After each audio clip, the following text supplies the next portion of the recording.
here we are. These little tripods beginning to drive me nuts. Okay, I'll just leave it like that.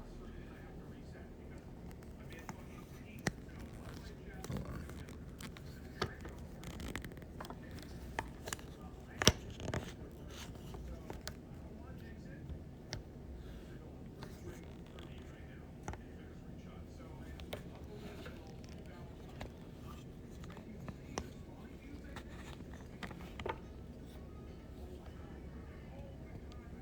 Okay.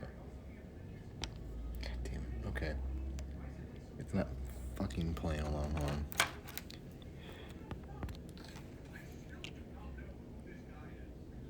Okay, perfect. Alright. So this is the last kind of thing I've got that I haven't worked on in a very, very long time. I'm not entirely sure how many people even know what this is at this point. So this is a war game that came out back 2004.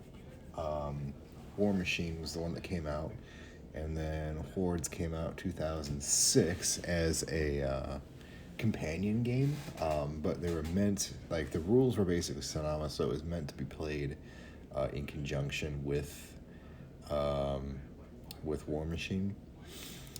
And this is, both games are pretty fun, or they were, as far as I know. They were much more kind of squad skirmish based level. You can kind of see that based on just what the battle group is. It's one warlord, a big beast, and then two small beasts. That's pretty small for a starting box. And Privateer Press, which made these games, I stopped following this stuff about 2016, 2017, give or take, I think, if not much earlier than that. And then I just kind of picked up, just to see how things were going, and apparently things were going absolutely terribly. They had been making a bunch of really questionable decisions. They fired a whole bunch of volunteer staff who had been running their events up until that point. They started trying to put out these much bigger models. I'll show you what these guys are sized as. We've got the Dreadnought and a couple Marines here to kind of help us out in terms of scale, so you can kind of see what they are. But they started releasing these much bigger, much more expensive models, and the whole meta kind of really revolved around them. The competitive lists and battle groups. They just started making a really bunch of bad decisions. And then they released a Mark IV, I think, for War Machine, and it just may have come out a couple of years ago, if not much more recently. Where it resets everything. So all the old models, all the old rules, all the old stuff is gone, and it's just completely start from scratch.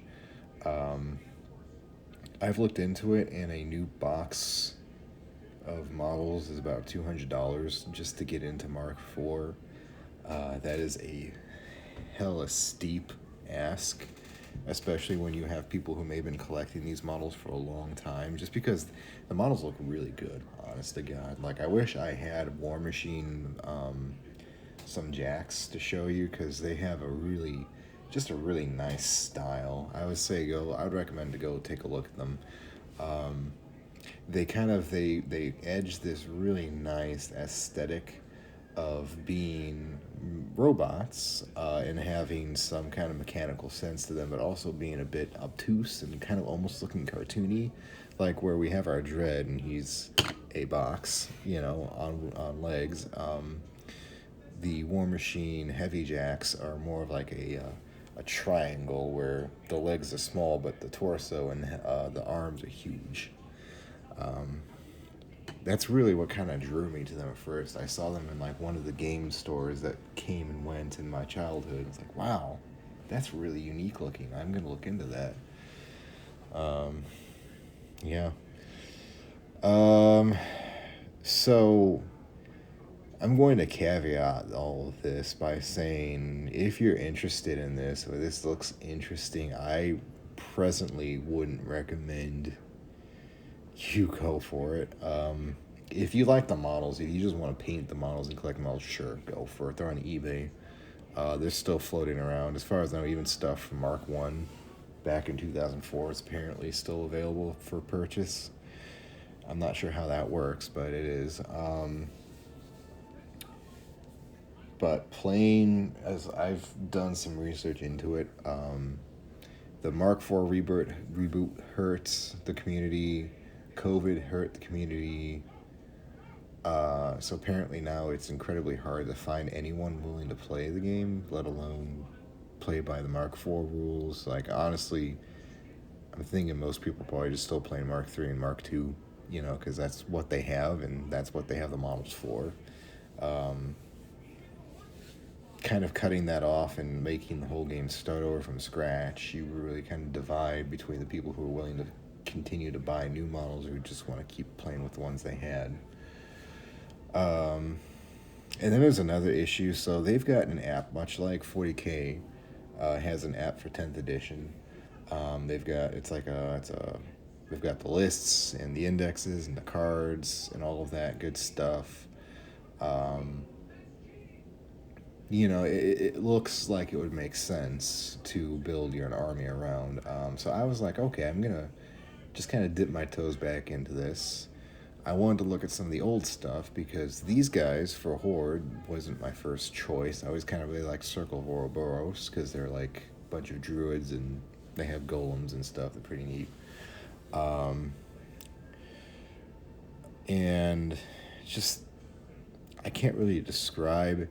There were units being sold from Mark 1 and Mark 2 of the game on Privateer Press's on their fucking store. I could go and buy a Warcaster or a Warlock from Mark 1, 2006. They still got it in stock. But for some reason on their app, I could not select that unit, even in Legacy.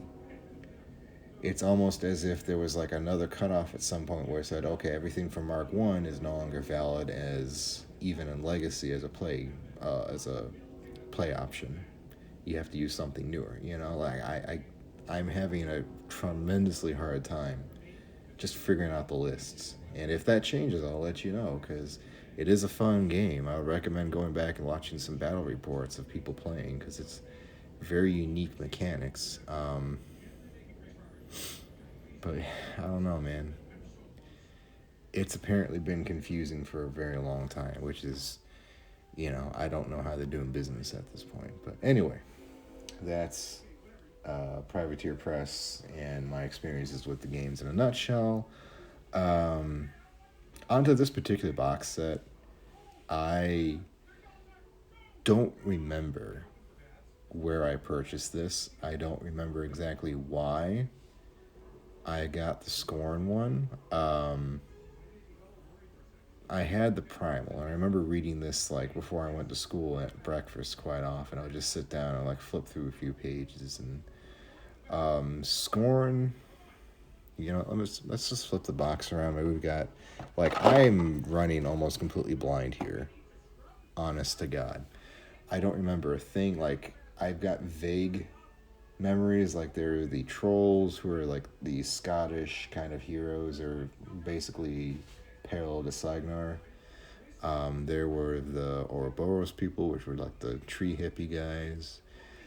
There were legions of Everblight, I think, and they're kind of like dragon. They were pretty close to Crix, and they had the little mouthy units. And then there's these guys, and I don't generally remember anything about them. I think they're vampires, and they used pain or something, and that was their big thing. So it says, from the distant east come the Skorne, a race of merciless warriors bent on enslaving or destroying all before them. At Lord Tormentor Morgul's command, brutal Cyclops savages rushed forward to hew their foes with mighty two-handed falchions, while the massive Titan Gladiator slams into the enemy with the weight and fury of a living siege engine. So these are our Cyclops. I guess that's Lord Morgul, or this guy. And then Hordes is a fast-paced and aggressive 30mm fantasy tabletop miniatures combat game set in the wilds of Iron Kingdoms. Jump into the action with a powerful warrior sorcerer called a Warlock and his pack of savage war beasts, large monstrous creatures of flesh and bone, as you fight and destroy the enemy Warlock. Contents: this starter box contains quick start rules and a complete battle group of 4 plastic models and corresponding stat cards for the Hordes, including Master Torment of Morgul, 2 Cyclops Savage Light War Beasts, and a Titan Gladiator Heavy War Beast. Okay, I was hoping I'd get a little bit more than that blurb. Like, what the hell the Skorne are. So, they're some kind of conquerors, I guess. I don't know why I picked up this one. I don't know what attracted me. There is some logic. Like, I'm not one of those kind of players or collectors who just pick something up because they look nice. I usually like to follow some kind of, like, fluff reason. So I had a reason. I just can't remember it for the life of me. So anyway, let's pop this open and see what's in here still.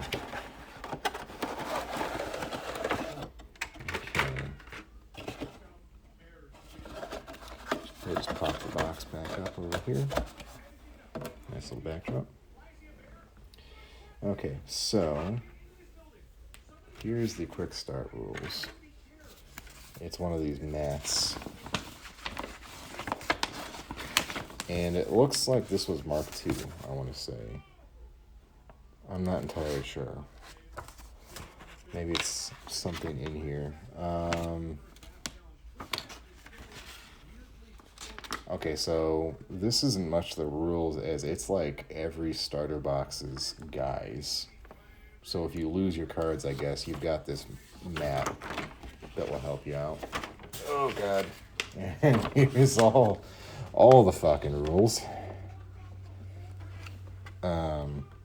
You want to learn how to play this game, just go ahead. There's a wiki for it that looks like it's been very faithfully kept up by the fan base. Alright, so here's our big boy. There's our Titan. Let me push this back actually a little bit more. There we go. Here are the Cyclops. Fell off his base. And here is Master Morgul. So you can kind of see that there are size similarities. This fella here is about the same size as a Space Marine. The Cyclops, the Light War Beast, he's about the size of a Terminator. And then the Heavy Beast, he's comparable to a Dreadnought. The base is slightly smaller. But yeah, it looks like I got these guys, started to paint them, and then gave up for some reason. There's a bunch of little fucking bits. So I've got to figure out where some of these things go to. Like Master Morgul's missing a hand. There's the base for that Cyclops. I've also got these cards, so this was at that point where cards were getting big in tabletop games as a means of like transmitting information, I guess, or having information more readily accessible than a book. So I'll pull these bad boys out.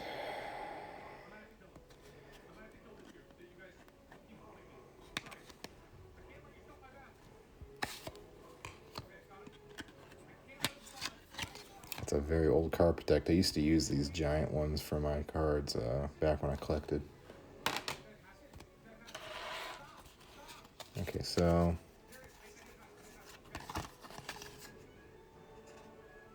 Master Morgul's actually got 2 different cards.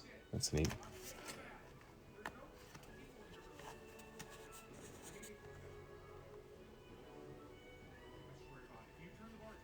Okay. So you can kind of see they've got a pretty similar stat line to 40k or Warhammer in general. You've got these numbers here for Fury. And basically,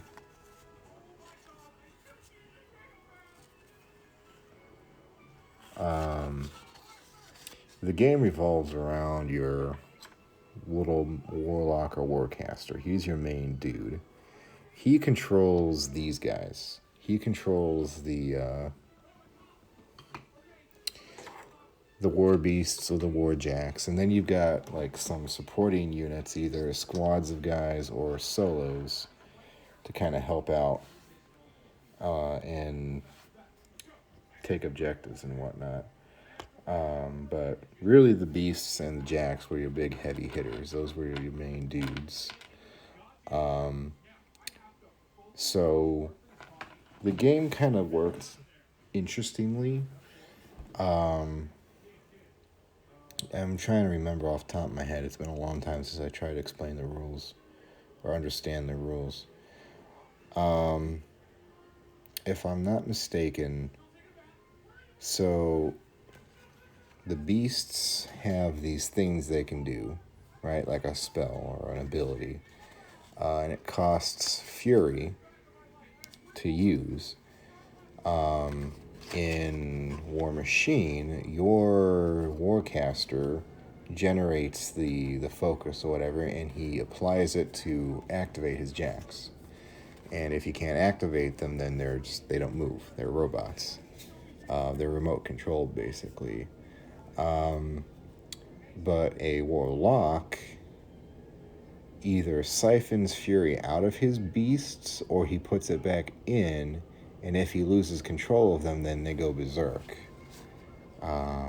Which I think is why I really liked Hordes. I kind of like the idea that you're not really controlling these robots as much as you're keeping these fucking monsters in line for a few minutes.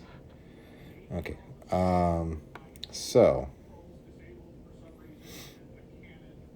obviously I've primed some of this stuff a little bit. First thing I'm going to do is try and get these guys fixed back up so they're not in pieces anymore. I've got a couple pieces I need to figure out, I don't know what these go to.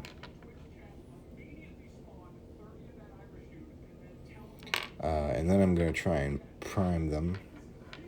And then, see, here's the big fucking issue. These guys are red, right? Now, the gold I can get around. The gold I can just use a little bit of metal for, right? At least for now. But this fucking red is terrible, man.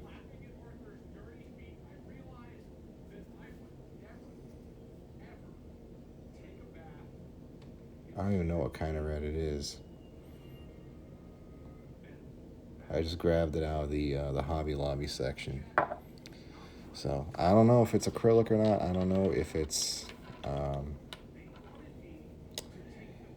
actually for plastic models. It looks awful on these guys, though. So, I'm really fucking hesitant to coat these models with it. But we'll see.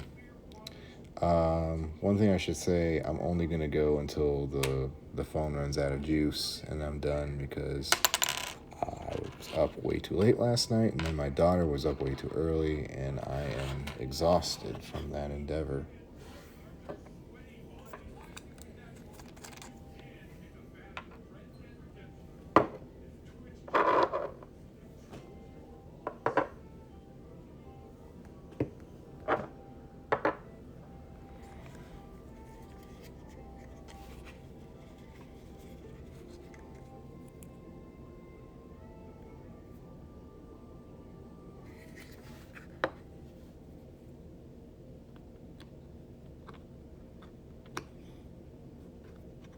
These rims are a bit weird.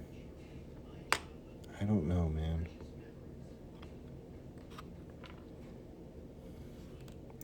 Like, at least if the platform is flat like that, you don't have to worry about positioning. This guy doesn't want to, like, he's a little bit too wide for this base.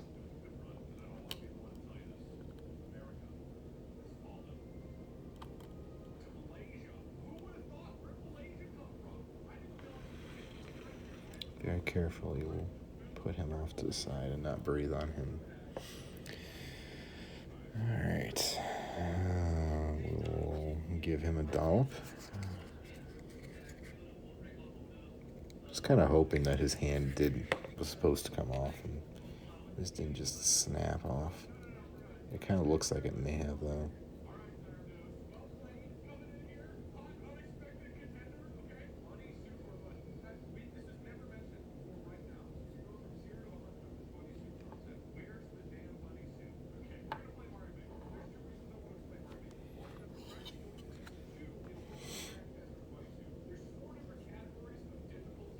This is a dense fucking model. Like, how can I fucking, beyond dipping him in the water and showing density. So, the Dreadnought, he's kind of bulky, but he's largely empty on the inside. He's just a couple plastic pieces, like this Rhino, right? It's plastic, but it's mostly hollow in the inside. This dude is dense. This dude's fucking plastic all the way through. Like, you can hear it. He's a big fucking guy.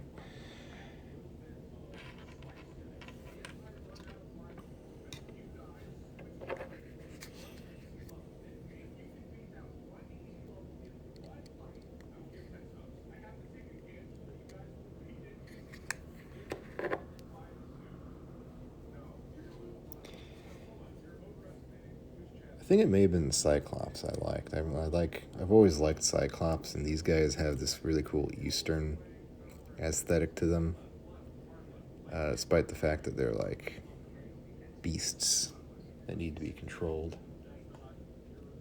They're pretty cool looking. Okay.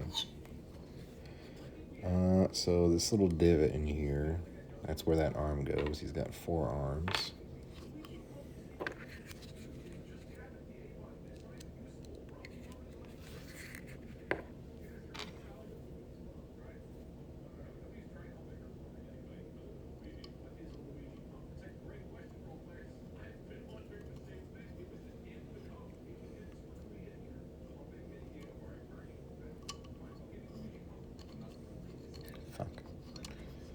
It's very hard to...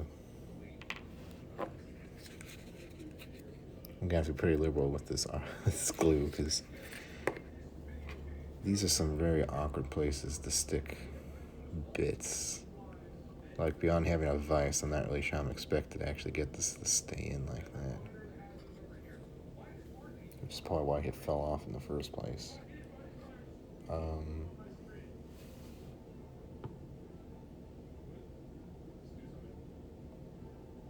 Gently. Okay. Alright. So this flag goes with this guy. This piece, I think, goes with him, and I think this also goes with him, so...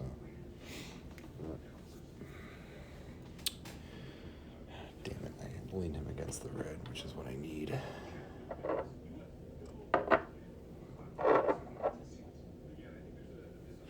Okay, let's play with this red.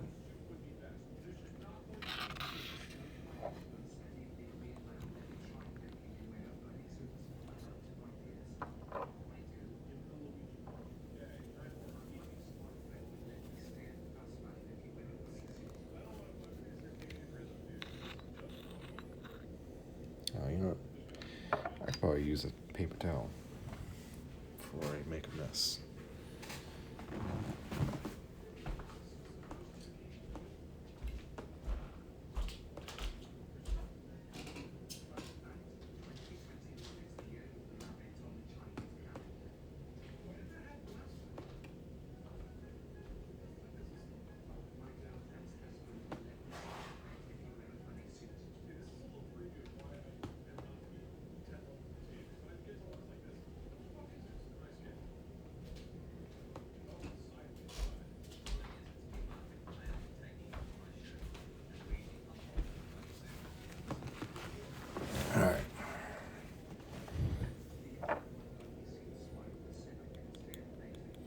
And see, it's like, some of these I had to mix because they were obviously separated. You know, you could feel the sludge on the bottom.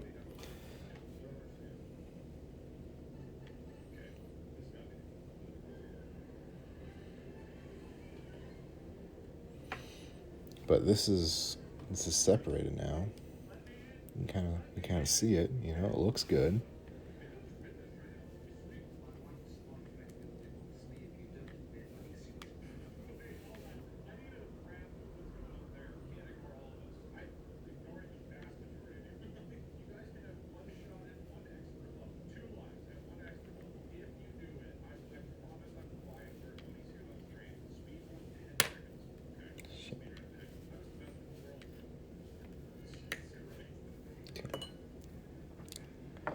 Alright, I'm going to take one of our little shitty brushes.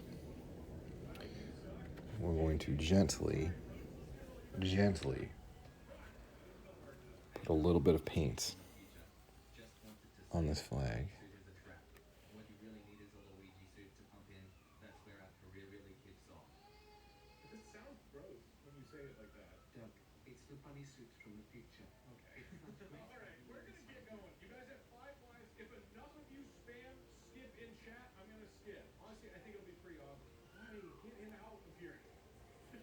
Sounds like there's an awake baby in there.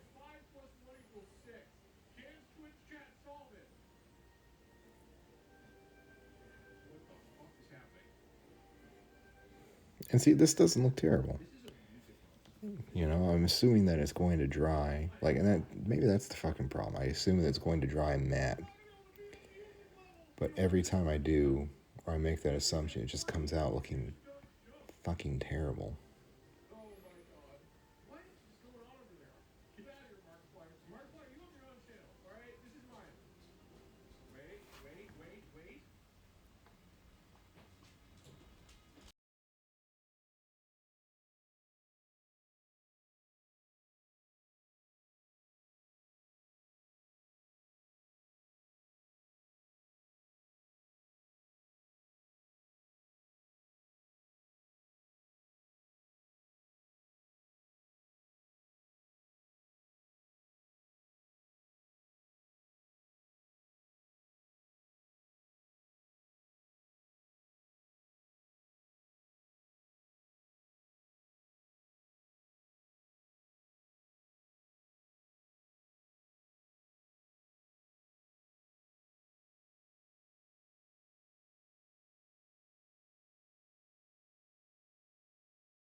So we're experimenting with this.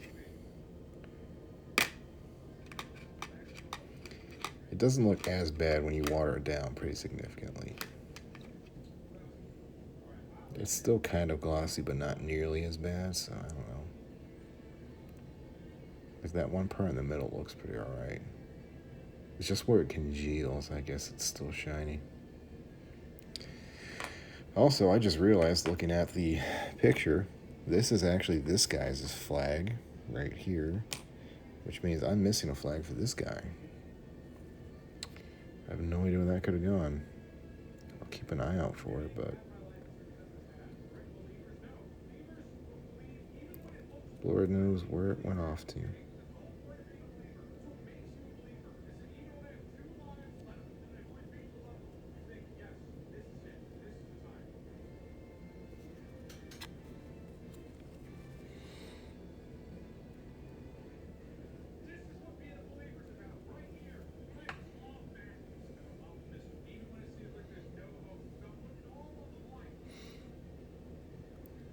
I'm running dangerously low on paint. I really need to go and get more.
I feel like I probably should have painted this guy before assembling him, because there's a bunch of little nooks and crannies I'm having a hell of a time getting.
assume that I've seen like all the words that happen on screen and then yell erg at me for several straight minutes, expecting something to happen. This happens a lot where you guys pick 1 to 2 words and then just stick with that. And you hope that by beating that word against the wall, something will happen. I'd say something happened. Yeah, actually, that's the problem. Is you're usually correct. You look like monkeys. It's just like timer erg. Where is erg? All right, you get one shot at erg. It has a 2% clear rate. This is it, chat. It all It's comes still down a to this. sad baby. Can you beat erg? I wrap up even earlier than I expect so I can help out with her. Are you? Such is life, though. Oh, just die. Please. I don't want to watch erg.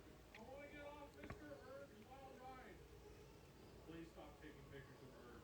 You fell for my trap. I knew by saying that you'd start spamming screenshots. Now there's less of you guys spamming grunt, which means you're going to kill yourself by jumping into this fight. Oh my god, I looked away. Don't go back in the hole. Don't go back in the hole. Don't go back in the hole. Please, for the love of erg, do not go back in the hole. Well, guys, we're in Erg channel now. Okay, I'm not going to do any more GTA 5. I'm not going to do any more Skyrim. We're all in on Erg. People will ask. They'll say, "Oh, so you're a Mario Maker 2 streamer?" And I'll say, "No, no, we're all in on Erg." Okay, do not go back in the Erg hole, please, for the love of God. Yep. Okay, yep. Just go to the right. Just go to the right. Just go to the right. Do not jump. Oh my God, no! You're going to go back here. Do not go in there. Go to the right. Oh. Thank you, Erg.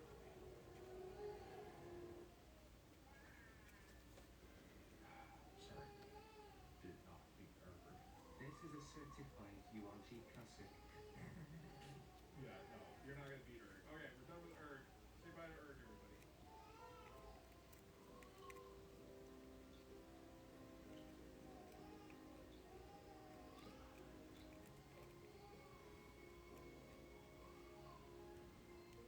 Let's do the last round for today. Come on. Evel, Tata, and Svedmar. What does that mean? What does that mean? Is this a fucking shell jump level? I don't know how to shell jump. It's a level for I don't know how to shell jump. Well, can I restart it? It's just practice. Yeah, but there's probably like 3 of them, right? Whatever. I'll try. I'm not a coward. I'm here to para and char. When do you do it? Like right there? Ah, I did it! I fucking fucked it up like a dumbass. How is this a training level if you just lose it? This one's for Erg! No! Fucking! I'm gonna run. I'm running. I don't know how to do this. What is this? I can do it again. That was close. Ah! I fucking had it! Ah! Oh my God, no! No! Oh no! No! No! No! That's an Erg moment right there, gamers. I can't take this anymore. I'm starting to not believe this. That's fine. We don't want to. When I pull it off and I go full Erg mode, the true believers will ascend. The believer rapture will happen. Well, last round of the day. Enter the Erg hole. Check. 3, 2, 1. You missed the star. This better not be some bullshit level. No! Die!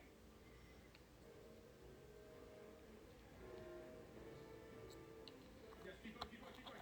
Keep going, keep going. Keep rubbing. Keep rubbing. Keep rubbing. Do not kill Oh, yourself. wow, I actually painted this guy a little bit. Look at that. Stay. Oh, At he's some fucking point. alive. Shit, don't get cocky. Come on, Erg. Come on, Erg. You need auto look. Auto look. Auto Mario. Auto Mario. There's no fucking way. Yes! Erg, my boy!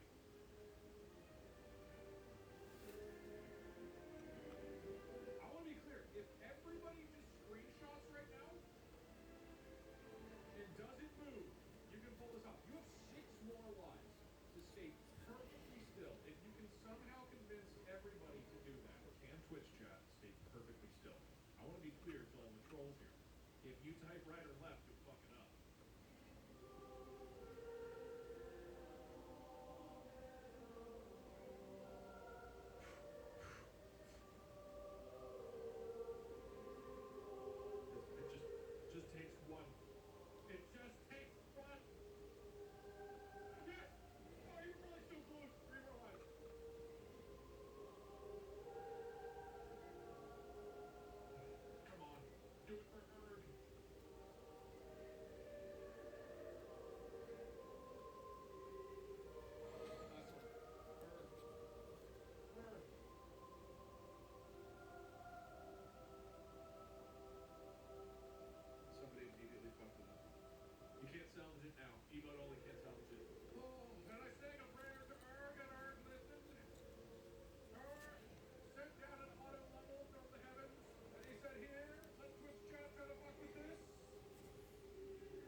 simple race through GTA 5. But this is no simple race because you must also use a mod that I built that will blow up your car if you touch literally anything. That alone would be very hard, but I also made it so that all nearby cars are violently boosted forwards or backwards randomly every 10 seconds. And the challenge is to hit 5 different checkpoints as fast as possible. The Del Hero sign, the Vespucci Bridge, the Maze Bank building, the police headquarters, and the golf course, all while dodging insane boosted cars and touching literally nothing. For some context, this took me literally 9 hours to beat. So I created 2 different categories for this challenge, one for the overall fastest time and one for the most stylish run. And I gave my viewers 10 days to beat this. These are the very best runs that I received, starting with Captain Roche's extremely fast snow run for style. Now, what I want you to kind of look at here is the standard for these runs going forward, right? There are many runs that are slow. See, the problem with this guy is he's got like This is a sort of baseline run. Again, 5 checkpoints, so he starts at the pier, and now his got a bunch, like there's a bunch of red, the Vespucci Bridge. So this but it's all like mixed in with gold. you turn left, you head towards downtown. In this case, he's using a jet car. I don't know if I'll actually be able to get some boosts off. Boosts are allowed, by the way. It's just extremely high risk, high reward because we're going super fast with less control, right? We're coming up on the third check. Kind of thinking just more water He has to pull into its with this red is better. The wetter we get it, the better it is. moving towards the police headquarters right now. Nice dodge there. Gets the boost in.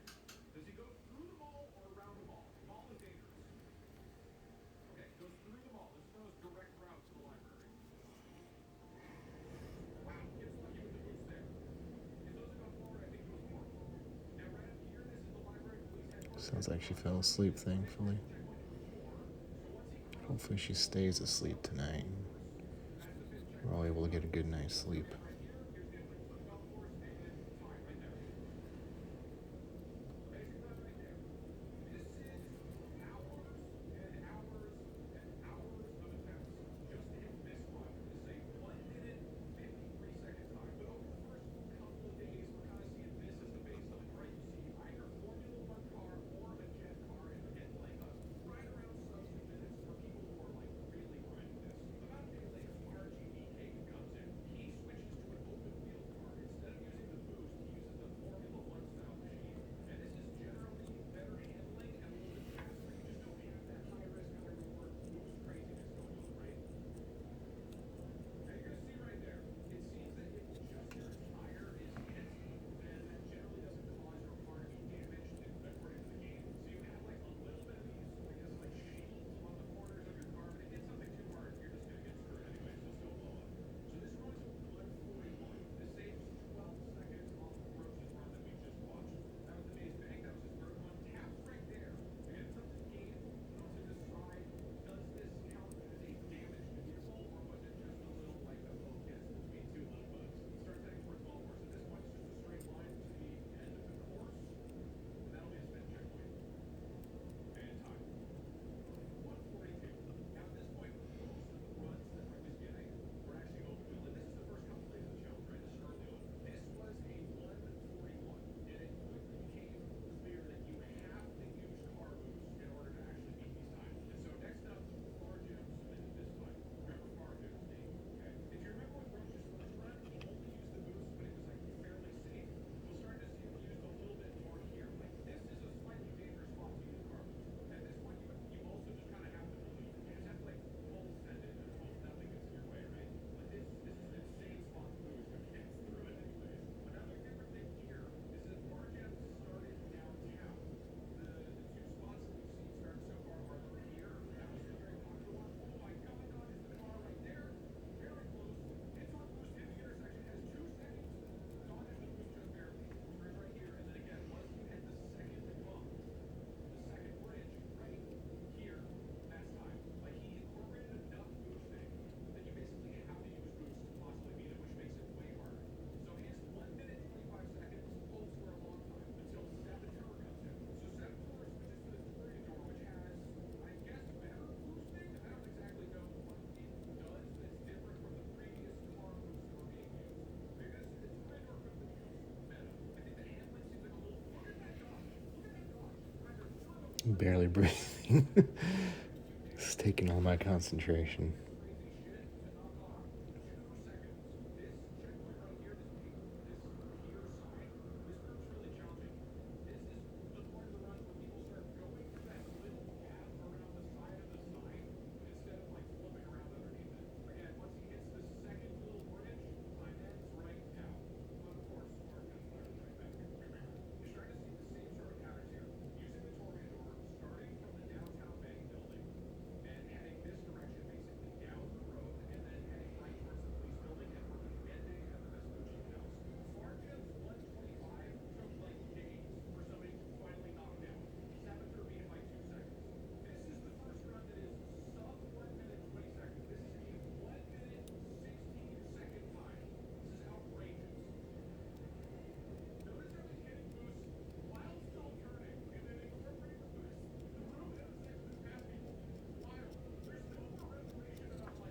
I kind of dig the gloss on this guy. Makes him look bloody. So it actually had just barely work out in his favor. On top of just driving like pretty much perfect. Hits golf course. This is checkpoint number 3. Bumps the hedge. The hedges don't seem to blow you up. I guess that makes sense because it's a hedge. Boosting through the sidewalk. Boosting again at this turn. All right, Ferris wheel here. This is checkpoint 4. How's he doing? Goes around the first post. Interesting. And now he's on the last bridge of Vespucci. It's his turn. Dodge 2 cars. Over the bridge and time. Gets the second one. This run is insane. I can't describe how insane this is.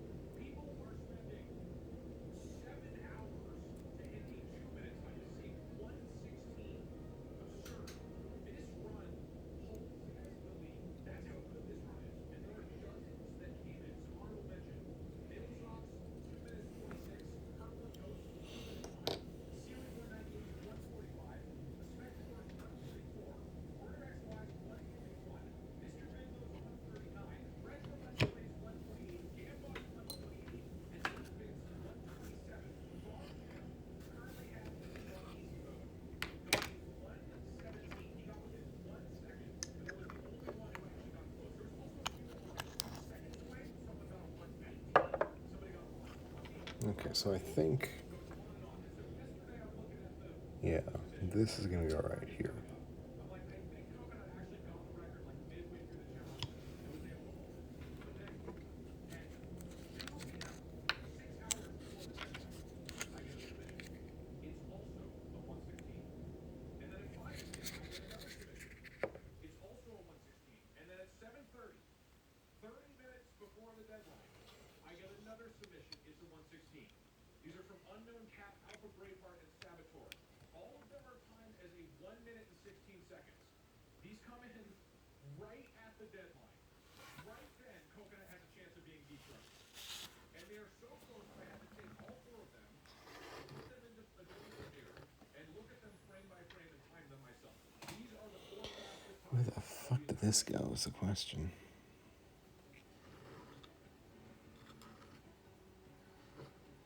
At this point, everybody is using the Toreador and using boosts all the time. Like, all the fucking time. These are all on hard mode, so pedestrian density is set to max, and the cars are being boosted pretty goddamn far. There's some nighttime Not seeing it. but that doesn't seem to be a big enough difference. Everybody's also figured out the optimal route starting in downtown and moving towards the golf course. They all hit checkpoint number 2, moving towards checkpoint 3, the golf course. You can see Unknown Cat, Alpha Braveheart are very slightly ahead by this point. Fuck, man. But all of them are fast red at the same time. Everybody getting some ridiculous dodges, going over sidewalk. There are slight optimizations here. It looks like Unknown Cat and Alpha Braveheart are basically neck and neck. Maybe Alpha Braveheart is like 2 feet in front. Okay, they're hitting the pier here. This is the sign. This is a huge part that has to be extremely careful. Give her a say, it looks like Unknown Cat now got a slight lead at that point because of the pier sign. Dodging just barely. This piece ain't coming off again, that's a goddamn sure. And she's awake. Across the second bridge, they win. Alpha Braveheart goes through 5 cars. Unknown Cat is just ahead and hits the finish line now. Unknown Cat wins with a 1:15:27. Alright, I'm just gonna end it here. Milliseconds There you go. Take care of my daughter and shit, so. What? 700 milliseconds behind Coconut. I don't know if I'm gonna stream this again. I wanna do a video game tomorrow of some sort. If I can find my fucking PlayStation controller. So yeah. I may just do like a finished product picture of some kind, but I don't know. I doubt anyone's actually gonna find this or actually remembers Hordes or anything like that, but hope you found this interesting. Talk to you later.